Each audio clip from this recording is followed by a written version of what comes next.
Mr. Chairman. Thank you, Ms. Holder. And Mr. Parker is coming in.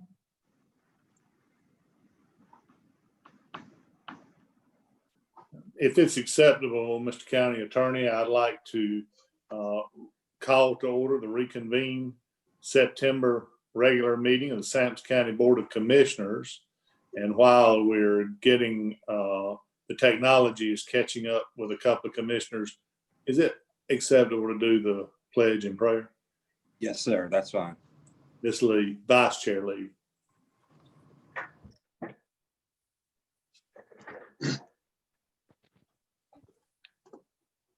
Good afternoon. I'm still napping. Okay. At this time, Commissioner Parker is going to lead us in our invocation. Heavenly Father, so again, we meet to conduct the business of the county. Thank you, Lord, for allowing us to come together to do just that, just what you have us to do, what's best for the county citizens.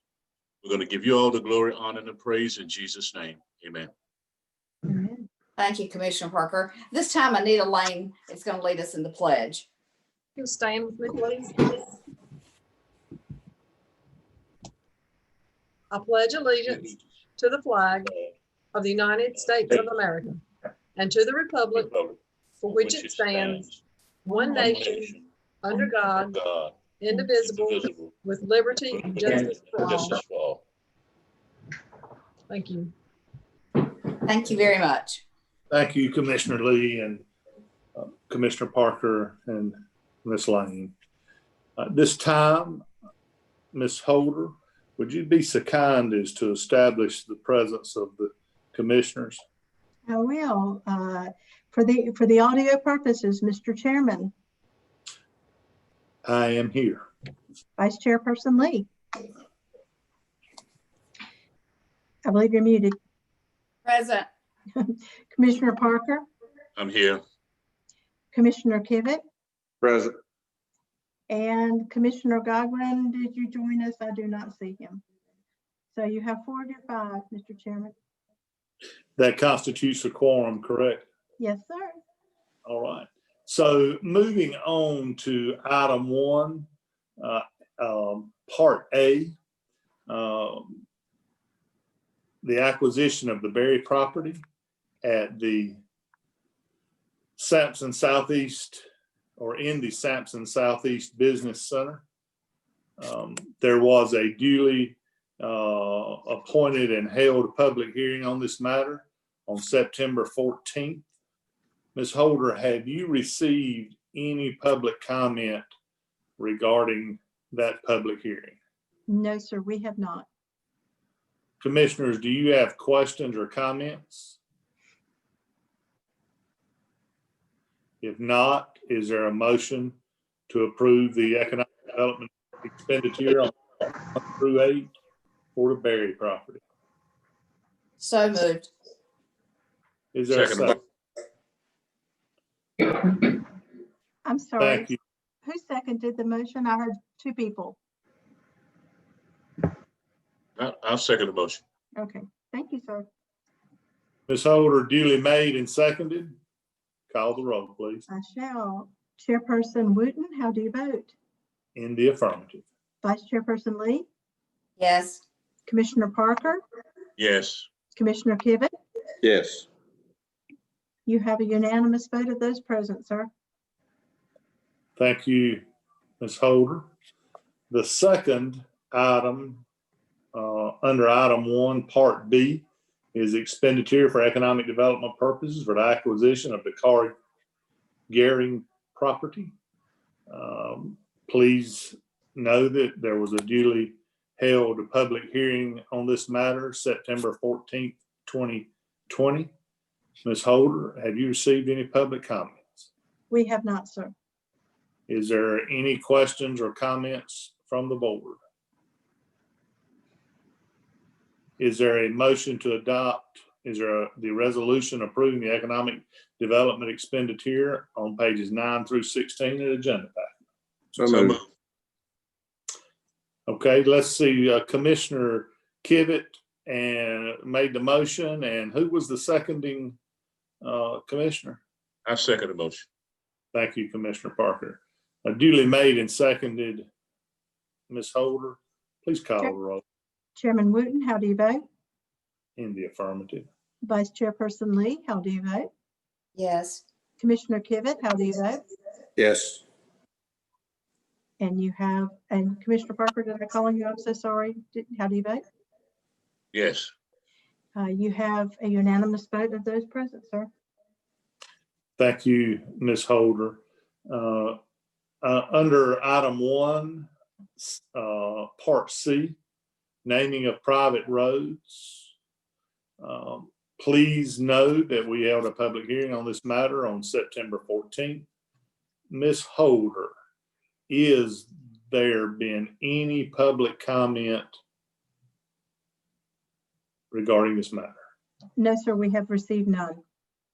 Thank you so much. Is there a motion to approve the private road names as recommended? I make a motion that we approve the private road as recommended. Thank you, Second. Thank you, Commissioner Parker. Thank you, Commissioner Kivett. Is that a tee up for you, Ms. Holder, to call the roll? I believe so. Chairperson Wooten, how do you vote? In the affirmative. Vice Chairperson Lee, how do you vote? Yes. Commissioner Parker, how do you vote? Yes. Commissioner Kivett, how do you vote? Yes. You have a unanimous vote of those present, sir. Thank you so much, Ms. Holder. Commissioners, thank you so much. Economic Development Team, thank you so much. At this time, I would like to recognize from the Sampson Regional Medical Center, their CEO, Sean Howard, and Jerry Heinzman, the CFO, Board of Directors Trustee, Curtis Baldwick. Gentlemen, I understand that you have a presentation that you would like to share on the screen regarding the hospital's annual budget. I give you the floor. Thank you so much. Bear with us while we flip over to share our screen. In the process, I want to thank the county for your help with sharing CARES funds for the hospital. Those funds that you guys have allowed us to participate in will help us continue to serve our community as we move forward.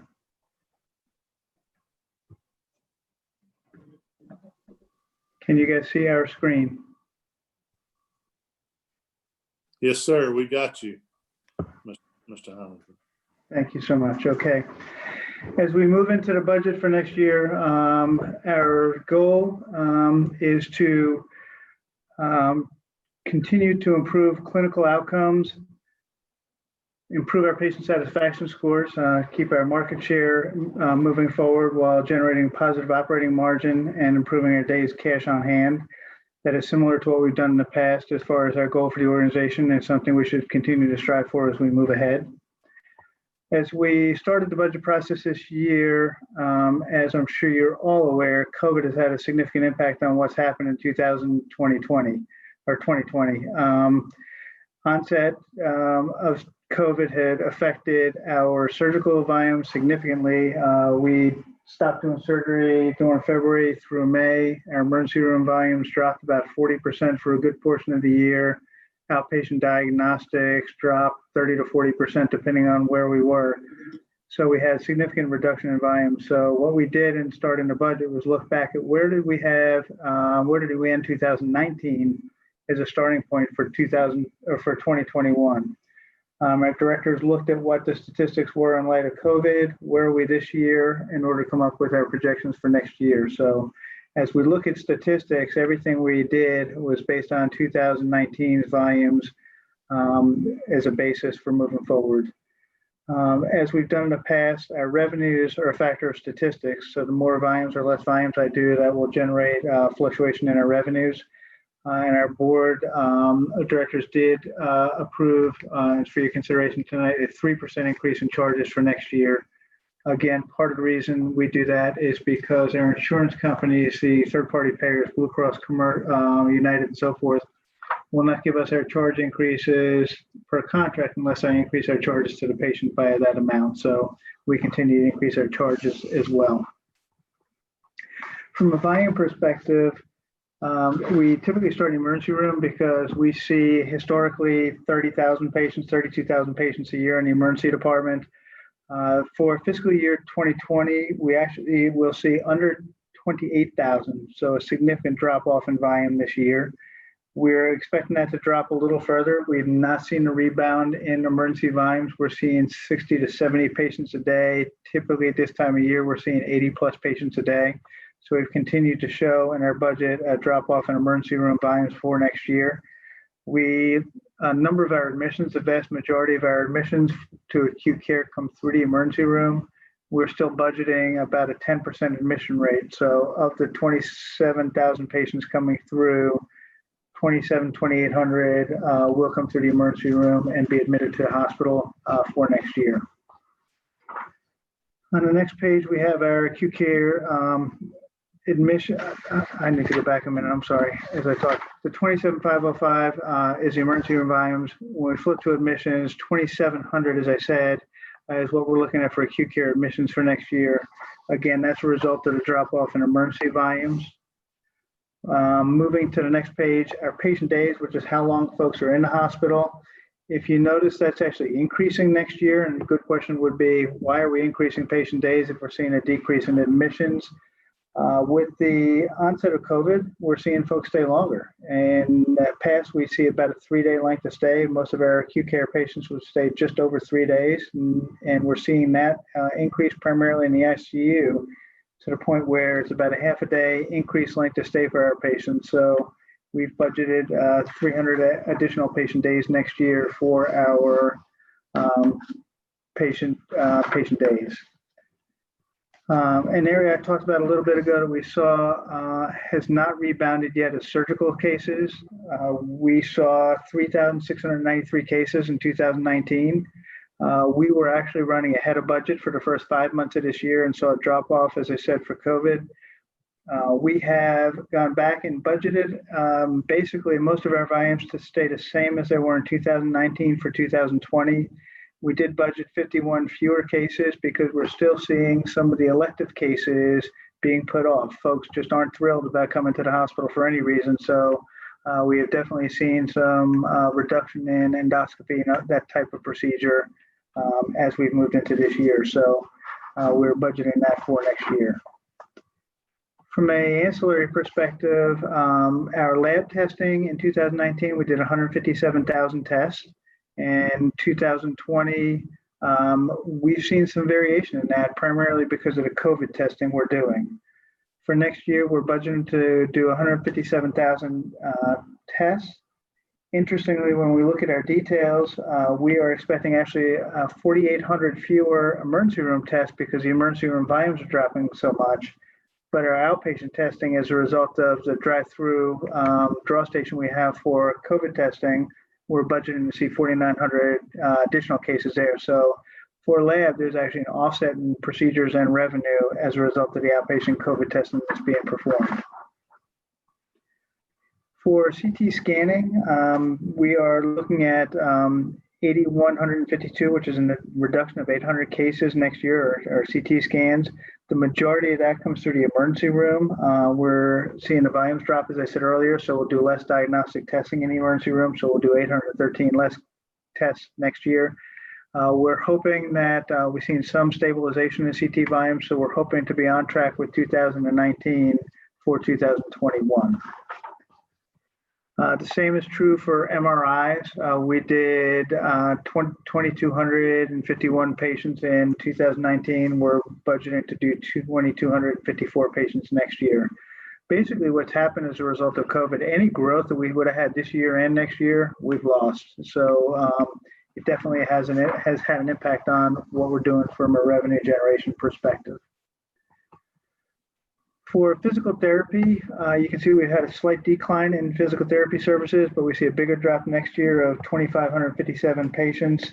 That's about a 7% reduction. Physical therapy is a little bit unique in that with COVID, the patients that were going to physical therapy continued their course of treatment. So they continued on, and I didn't see the immediate drop off in volumes for physical therapy that we saw with other areas. So what we anticipate happening is, as COVID cases come back to the operating room and so forth, we'll see a slower startup for physical therapy. So they're showing a 7%, 6.9% reduction in volumes next year as a kind of lag in the startup of their cases again. So that's the primary statistics. Every year when we meet with commissioners, we talk about our revenue by payer. What is our payer mix? What percent of our business is paid for by different payers? Medicare continues to be the largest payer for Sampson Regional Medical Center. About 49% of our revenue next year will be result of or paid through Medicare. That is going up a little bit from this year. The drop off this year, candidly, was a result of inpatient utilization dropping for a portion of the year. The majority of our inpatient volume is Medicare. Medical assistance this year, we saw a slight drop off from where we were last year. We're budgeting to be at about 14% next year. Blue Cross and Commercial, we saw a drop off also. Blue Cross and Commercial obviously is the best payer for Sampson Regional. We're seeing about a 1% reduction in Blue Cross and Commercial revenue. Fortunately, we're hoping that our self-pay revenue stays about the same. As we talked about when we presented to our board, that is a bit of a gamble because it will be very predicated on what happens with the job market in Sampson County. As we look at what's happening and the need for work and the signs up for help wanted, we're hoping that we don't see further deterioration of our payer mix for next year. As we look at our income statement for next year, there is some good news in the income statement. The patient revenue increase, we're looking to see $64.8 million in net patient revenue next year, up from $60.6 million this year. That truly is primarily a result of rebuilding our volumes from where we were this year. About $500,000, about $500,000 is the impact from payers. The increases we'll get from Blue Cross, Medicare, and the commercial payers. The total impact of that is only about $500,000. The rest is rebuilding of volumes. A strange number you'll see on the income statement is the reduction in other and non-operating revenue of $2.1 million. That is because Sampson Regional received money from Department of Health and Human Services for CARES funding to offset losses for this year. We're not anticipating having that for next year, again, assuming our volumes come back to a reasonable level next year. So that's why you're seeing the $2.1 million drop there. In total, our revenue will go up $2 million, $2,090,540 for next year. We were able, with what we've done this year in managing staff, I'm proud to say, and our administration team is proud to say, we did not do a furlough of our employees. We did not do a layoff of our employees amidst the COVID pandemic. We tried to keep most employees at their full-time status. They might not have got all their hours, but they were maintaining a full-time status. We do have some changes in the way we pay, primarily for doctors. You'll see purchase services going up $1.1 million. Part of that is because of some contracts with providers are moving from salaries to purchase services. But salaries all in all with a merit program starting in January will go up about $31,000 for next year. We do have a significant increase in our healthcare benefits for next year, which drives up the overall employee health and welfare line by $771,000. Sampson Regional had a couple of catastrophic healthcare claims 2 years ago. Our stop loss coverage has gone up exponentially since then as a result of what we had experienced. So we were anticipating a very significant increase again next year in our healthcare costs. I think it's important to point out that we're self-insured. Yes, as Dr. Howard just said, Sampson Regional is self-insured for our claims, and we do have stop loss coverage once they reach a threshold individually or an aggregate. So our experience can impact us significantly as it has in the past. Our supplies are decreasing next year by $33,000. That's primarily a result of all of the extra PPE and supplies we've been buying this year, between PAPRs for safety for our providers, to disposable gowns, to reusable gowns, to face masks, to shields, to everything else we're buying. We will still have a need for it next year, but we've seen a little bit of a plateau where price skyrocketed, came back down. We're not where we were even last year from a pricing perspective. But we have, in fact, been able to procure some PPE, and we're hoping that will continue for next year. So that's why you'll see a drop off in supplies for next year. Purchase services is going up $1.1 million. As I said earlier, a significant portion of that has to do with service contracts, software, or provider contracts. Portion of it has to do with software, and about $300,000 of that is for COVID testing that we will be doing next year. While we do test and we bill for the tests at the hospital, we have to pay for those tests through outside companies. So our cost for next year, just for COVID testing alone, is $300,000. Our depreciation is based on a capital budget of $3 million. So we are increasing our depreciation expense by $105,000 next year. In total, our expenses for 2021 are $66,037,000 on a projection for this year of $64,014,000. So it's an increase of $2 million. We are anticipating or proposing a budget for next year that has an overall gain of $368,806 on a projected gain this year of $301,570. While not at where we were in 2019, given what we've seen with the pandemic, we, as an administrative team, think that's a very reasonable budget for presentation for next fiscal year. I think it's also important to drive home that the volume changes are across the industry. So from a percent perspective, all across the country, hospitals are seeing the same thing that we are, and certain hospitals are definitely suffering more than we are, depending on the makeup of their surgical volumes and how they normally ran their business. So overall, it's industry-wide. And we fared very well. I couldn't understand. Apologies.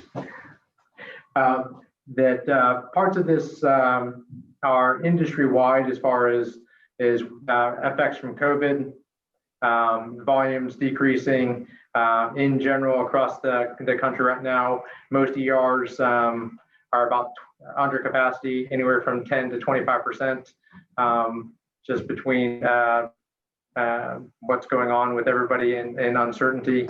So it's similar with our surgical volumes. So certain hospital systems are suffering a lot more depending on their routine surgical volumes and the makeup of type of surgical volumes, especially the ones that aren't necessarily bread and butter surgeries, things that people can put off. We've seen that very much here and similar throughout the industry. As I said, talking with statistics, as we look at our business, probably acute care admissions and inpatient volumes down about 5%, emergency room volumes down 15 to 25%. Surgery is still running 10 to 15% under where we were in prior to COVID. And our outpatient testing and rehab is probably down 20 to 30% depending on the area. So we've seen pretty significant impacts as a result of what's happened with COVID through Sampson Regional and Sampson County. But again, as Dr. Howerton said, that is very consistent throughout the healthcare industry right now. For capital items for 2021, we are looking at modernizing the main elevators as you come in. When we reopen the main entrance to the hospital, the 2 elevators you walk into are extremely old. For last year, I think at least one of the elevators was down at least half the year, all year. So 1 or 2 of the elevators were down. They need to be updated. And that is modernizing the elevator. It's the hardware underneath the elevators, all the gear mechanisms, electronics, and so forth. $462,240. ATS-6 is an automatic transfer switch when we go on emergency power. ATS-6 feeds the med-surg unit. That is the original ATS when the building was built in 1948. We've been able to maintain parts for it until now. We are not able to maintain parts anymore, so we're budgeting to replace that. It is a $400,000 project. Finding contractors to do that has been challenged because of the logistics of having it put in 1948 when space was much more limited. We are looking to put a drainage system in at the loading dock because of years and years and years of dirt, grease, whatever. We need to raise up the parking lot, change the slope of the parking lot, run drainage to the Beaman Street side. We've talked to the city and coordinating with them to put drainage in there. Tomorrow, if you drive by the materials management section, the parking area and the truck areas will be underwater. So that's something we really need to do. No matter what happens with this building in the future, that loading dock is going to be in the plans. Our MRI unit is about $1.2, $1.5 million to replace. We need to replace a chiller that controls that. It's $116,000. It protects the MRI unit, so there's a $116,000 investment to protect a $1.5 million asset. We are looking at updating our servers that we use at the hospital. $102,386, replacing an ultrasound unit at the outpatient diagnostic center, $100,000. Putting electronic controls for our chillers is $92,950. Replacing 2 gas anesthesia machines and monitors is $84,148. We started a project several years ago of installing sprinklers through the main hospital or through the whole hospital building. In order to be considered fully sprinklered, there's a requirement that we install seismic bracing for the entire sprinkler system, which is challenging. We've budgeted $79,448 based on a preliminary estimate for that. We need to replace the roof over the OR hallway. It's on the backside of the building towards the emergency room side. It's $67,654. We are looking at replacing our backup system for our data files, $67,245. That's at least 5 years old at this point. Replacing roof over part of the kitchen. The kitchen sits over 2 sections of the building, or sits under 2 sections of the building. That's $63,655. Replacing and updating our domain is $53,000, and 2 surgical lights. Believe it or not, they are not lights you buy at Walmart, are $50,000. Those items over $50,000 total $1,913,899. We have items budgeted specifically under $50,000 for $582,687, and we are proposing a contingency budget of $503,414 for a total budget of $3 million. Management recommendation to the Board of Trustees was to approve an operating budget with a $369,000 gain. We included a 3% charge increase, annual merit based on performance, and a $3 million capital budget that includes $503,000 contingency. And we hope to end the year with 110 days cash on hand. And that is the presentation as recommended and approved by the Board of Trustees at Sampson Regional Medical Center.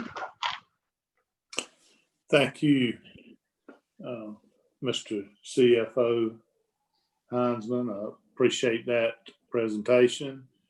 Is there any comments from any of your other contingency there? No, sir. Well, perfect. Well, I would appreciate you coming. If you would unshare your screen, I would be appreciative. Thank you so much. I will make the comment as always how much myself, the commissioners and citizens of Sampson County appreciate the service that Sampson Regional Medical Center and its staff provides to our citizens. It is a daunting task, and you all do a fabulous job of keeping it going and keeping it successful. And these are definitely tough times to be in the hospital business. So thank you. Thank you, and we appreciate the support. Absolutely. Commissioners, do you all have any questions or comments for the hospital contingency? Hearing none, is there a motion to approve the budget as recommended by the Sampson County Regional Medical Center Board of Trustees and staff? So moved, Mr. Chairman. Thank you, Commissioner Kidd. Is there a second? Second. Thank you, Vice Chair Lee. Duly made and seconded. Ms. Holder, will you call the roll? Chairman Wooten, how do you vote? In the affirmative. Vice Chairperson Lee, how do you vote? Yes. Commissioner Parker, how do you vote?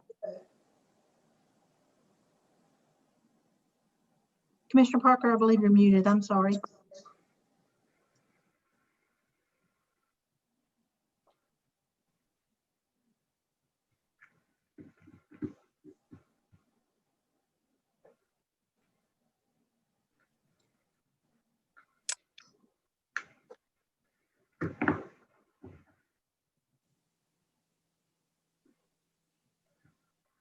Ms. Holder, would you continue through the roll and we give Commissioner Yeah. Parker? Yes, sir. Commissioner Kivett, how do you vote? Yes. All right. You have a majority vote, sir. Thank you for pointing that out, Ms. Holder.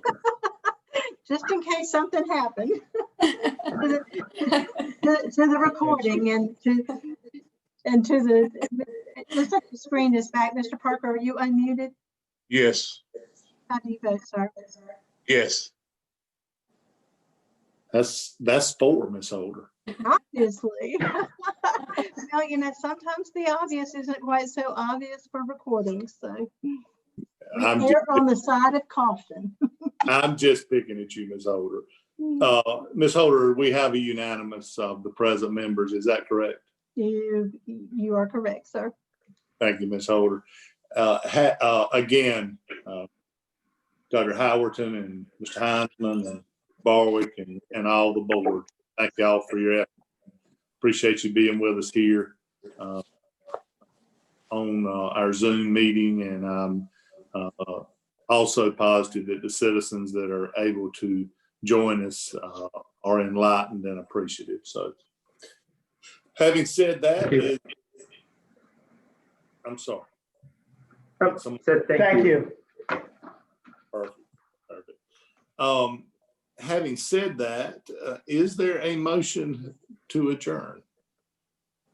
So moved. Is there a second? Second, Thank you, Vice Chair Lee and Commissioner Parker. Ms. Holder, would you do your duly appointed duty and call the roll? Chairman Wooten, how do you vote? In the affirmative. Vice Chairperson Lee, how do you vote? Yes. Commissioner Parker, how do you vote? yes. Commissioner Kivett, how do you vote? Yes. And if I can count correctly this time, you have a unanimous vote for people. Thank y'all. Thank you, everybody, for joining in with us. Have a good evening. Thank you. Good evening. Thank you.